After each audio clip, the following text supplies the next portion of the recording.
সঙ্গে জড়িত আছেন জাসাস একটা লম্বা সময় ধরেও আপনি আছেন। হ্যাঁ, অনেক বছর। আমি তো বেসিক্যালি আমার স্টার্টিং লাইফটা ছিল যখন আমি খুলনায় ছিলাম, তখন আমি ছাত্রদল করতাম।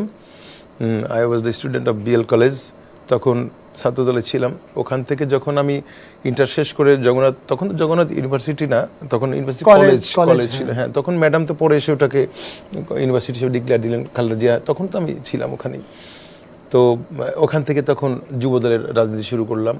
তারপরে ওয়ার্ড বিএনপি করেছিলাম, ৭ নং ওয়ার্ডের বিএনপি রাজনীতি করেছিলাম। ওখান থেকে সেন্ট্রাল যুবদলে চলে গেলাম কালচারাল সেক্রেটারি হিসেবে।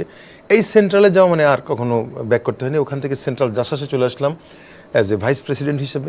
আর বর্তমান কমিটি, এটা হচ্ছে কনভেনার কমিটি, এখানে আমি জয়েন্ট কনভেনার হিসেবে লাইক ভাইস প্রেসিডেন্টই ওই পদেই অধিষ্ঠিত রয়েছি। এখন ইনশাল্লাহ যদি ভালো কিছু করতে পারি, চেয়ারম্যান হয়তো আমাকে এখান থেকে একটা ভালো পজিশন দিতেও পারে, এর থেকে আরো better position. I hope that and that's I ওয়ানা।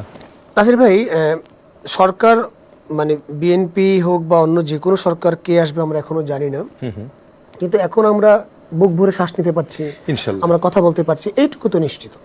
তো সেখান থেকে কি আপনারা যারা বঞ্চিত শিল্পীরা ছিল তাদের জন্য কি আপনাদের সংগঠন থেকে বা আপনার ব্যক্তি উদ্যোগে বা আপনার পরিকল্পনায় কি এমন কেউ আছে যে আমরা এদের নিয়ে কাজ করব, যাতে এই ধরনের মানে হামলা মামলা বা তাকে ব্ল্যাকলিস্ট করে দেয়া এই বিষয়গুলো আর ঘটবে না, একটা শিল্পী স্বাধীনভাবে এই দেশে তার বিচরণ করতে পারবে, তার গান দর্শককে শোনাতে পারবে?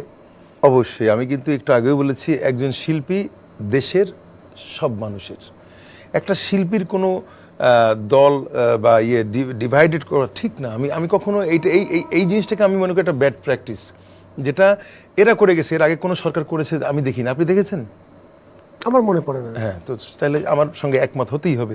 তো এই যে প্র্যাকটিসটা ওরা এস্টাবলিশ করে গেল 16 বছর, আমরা তো বিএনপি হচ্ছে একটা ফল কিন্তু একা খাওয়ার জন্য। বিএনপি এমন একটা সংগঠন যেটাকে এই ফলের ইয়েটা মানে সবাই মিলে খেতে চাই আমরা।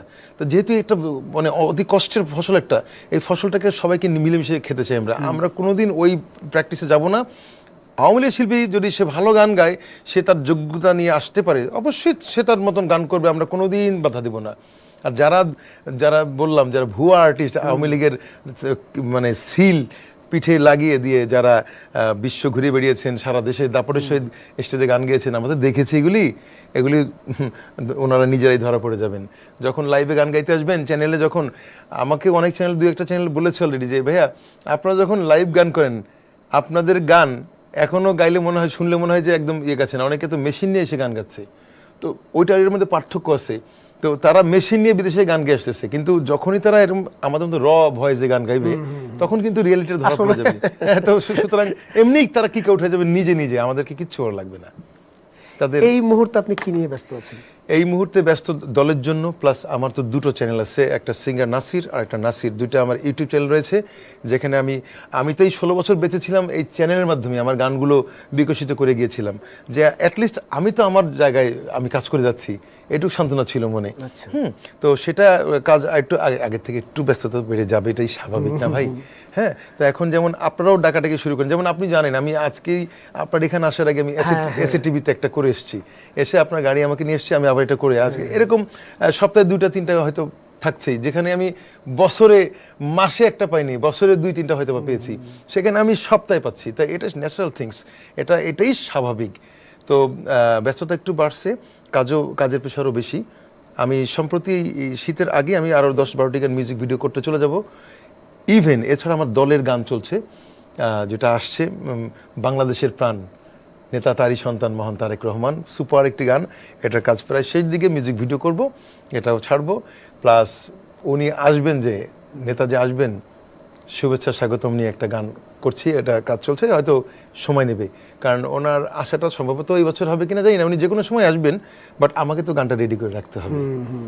এর জন্য আমি কাজ নিয়ে মোটামুটি ব্যস্ততা আছে ইনশাল্লাহ। বাহ, খুব ভালো লাগলো যে আপনি আবারও সেই ব্যস্ততায় ফিরে আসছেন। হ্যাঁ, আমি কথা দিচ্ছি যে 16টি বছর আমি দর্শক শ্রোতা যারা দেখছেন, আমি সবাইকে আমার from I love you very much all, love you all equal.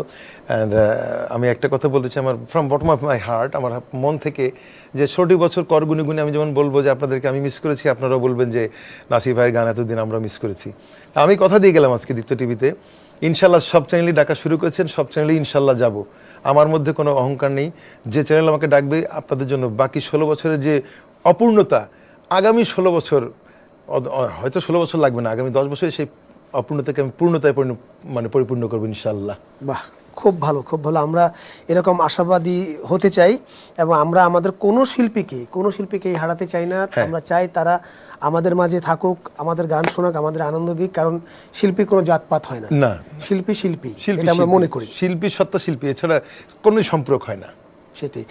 এই নাসির ভাই, এই একদম সম্প্রতি আপনার কিছু গান আমরা অনেক সময় দেখলাম কিছু ভাইরাল হয়েছে, কিছু একটা গান হ্যাঁ ভাইরাল, তো এই সম্প্রতিটি ভাইরাল হয়েছে, এটা তুমি থাকো ওই পারে আর আমি থাকি এই পারে। এটা এই জেনারেশনের ইয়াং